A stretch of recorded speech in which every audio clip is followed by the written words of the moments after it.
మేడిగడ్డ బాట పట్టనుంది తెలంగాణ ప్రభుత్వం. ఇవాళ ఉదయం అసెంబ్లీ సమావేశాలు ప్రారంభమైన తర్వాత 10 గంటల 15 నిమిషాలకు సభకు వచ్చిన ఎమ్మెల్యేలు, ఎమ్మెల్సీల బృందం మేడిగడ్డకు బయలుదేరుతుంది.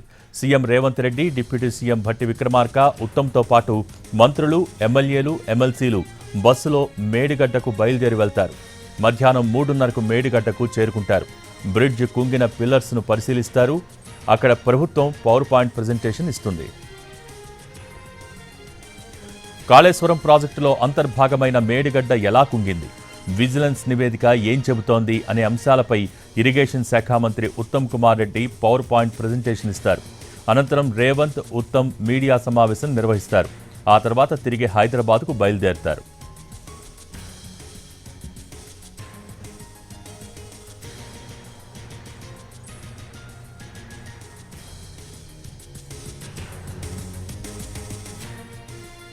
పార్లమెంట్ ఎన్నికలు దగ్గర పడుతున్న వేళ అధికార ప్రతిపక్షాలు ఒకరినొకరు ఇరుకున పెట్టే ప్రయత్నాలు చేస్తున్నాయి. కేఆర్ఎంబీకి ప్రాజెక్టులు అప్పగిస్తున్నారని బీఆర్ఎస్ అంటుంటే 1,00,000 కోట్లు ఖర్చు చేసి నిర్మించిన ప్రాజెక్టులు కూలిపోతున్నాయంటూ కాంగ్రెస్ కౌంటర్ ఇస్తోంది.